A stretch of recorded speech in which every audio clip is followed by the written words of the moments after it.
روزہ میں کیا سرما لگا سکتے ہیں؟ کیا دوران روزہ آنکھ میں سرما ڈالا جا سکتا ہے؟ عدنان ظفر: جی جناب، آنکھ میں سرما بھی لگایا جا سکتا ہے اور آنکھ میں دوا بھی ڈالی جا سکتی ہے، چاہے وہ دوا حلق تک ہی محسوس کیوں نہ ہو۔ وجہ اس کی ہے کہ یہ حدیث سے ثابت ہے، تو جب نبی صلی اللہ علیہ وسلم سے ایک چیز ثابت ہو گئی ہے تو پھر بعض لوگ اس میں کہتے ہیں کہ وہ ہم آنکھ میں دوا ڈالتے ہیں تو حلق میں محسوس ہوتی ہے، تو بھائی ہونے دو محسوس، روزہ نہیں ٹوٹے گا کیونکہ نبی صلی اللہ علیہ وسلم سے ثابت ہے۔ روزے میں ٹھنڈے پانی سے نہانا، کیا ٹھنڈے پانی سے نہانے سے روزہ ٹوٹ جاتا ہے یا مکروہ ہو جاتا ہے؟ معراج محسود: معراج بھائی، روزے میں نہایا ہی ٹھنڈے پانی سے جاتا ہے، اگر آپ گرمیوں کے روزوں میں گرم پانی سے نہائیں گے تو آپ تو آدھے ہو جائیں گے، ایک روزہ گزارنا آپ کے لیے ناممکن ہو جائے گا۔ تو روزے میں ٹھنڈے ٹھنڈے پانی سے نہایا کریں، بہت مزہ آتا ہے جب شدید پیاس لگ رہی ہو، شدید گرمی لگ رہی ہو۔ آپ کو یاد ہے 4-5 سال پہلے کراچی میں بڑے ہی خطرناک قسم کی گرمیوں کے روزے شروع ہوئے تھے، تو اس وقت تو ہم مارکیٹ سے برف لا کے ہم نے اس میں رکھے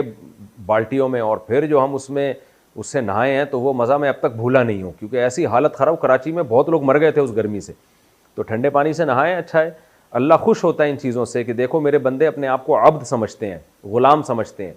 عبد کا کام ہوتا ہے عاجزی ان کے ساری، اور جو زیادہ فنٹر بنتا ہے وہ اپنے آپ کو روزہ لگاتا ہے، کہتا ہے نہیں مجھے کچھ نہیں ہوتا۔ تو بھائی ہم تو کمزور لوگ ہیں، ہم تو روزے سے ہم تو بہت کوشش کریں گے کہ ہمیں روزہ نہ لگے کسی طریقے سے، تو پھر جتنا اللہ لگانا چاہے تو اللہ کی مرضی ہے، وہ آزمائش ہے، اپنے آپ کو خود سے آزمائشوں میں ڈالنا یہ کوئی چنگا کام نہیں ہے۔ روزے میں ٹوتھ پیسٹ کرنا، روزے کی حالت میں ٹوتھ پیسٹ کرنا کیسا ہے جبکہ وہ حلق سے نیچے نہ اترے؟ حنظلہ ضمیر چکوال سے: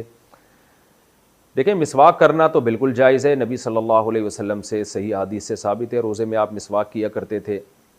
ٹوتھ پیسٹ میں مسئلہ یہ ہے، بذات خود ٹوتھ پیسٹ کرنا بھی جائز ہے، لیکن علماء منع اس لیے کرتے ہیں، اس کو مکروہ اس لیے قرار دیتے ہیں کہ اس میں اس بات کا بہت زیادہ امکان ہوتا ہے کہ حلق میں چلا جائے، کیونکہ وہ ایک ٹیسٹ والی چیز ہے، جھاگ بنتا ہے۔ تو اس لیے دیکھیں نبی صلی اللہ علیہ وسلم نے روزے میں غرارہ کرنے سے منع کیا، غرارے کرنے سے۔ حالانکہ جب ہم غرارے کرتے ہیں تو ضروری تو نہیں کہ پانی حلق میں چلا جائے،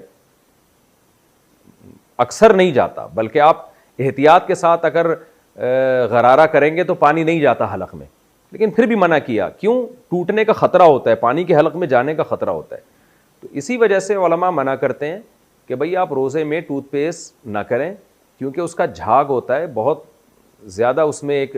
جو ہے وہ کوانٹٹی بھی اس کی ایسی ہوتی ہے کہ وہ اس کو روکنا بعض دفعہ مشکل ہو جاتا ہے، اس کی چھینٹیں حلق کے اندر چلی جاتی ہیں، اس سے روزہ ٹوٹ جائے گا۔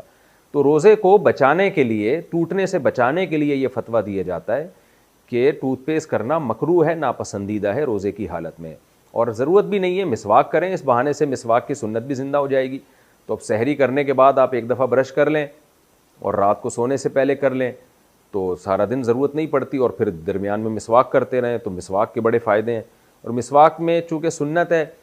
اس لیے اگر غلطی سے مسواک کا ریشہ حلق میں چلا بھی جائے تو روزہ بھی نہیں ٹوٹتا اس سے، یہ بھی ذہن میں رکھیں، جان کر نہ کھائیں اس کی ڈنڈی، اگر غلطی سے چلی گئی ہے تو روزہ نہیں ٹوٹے گا۔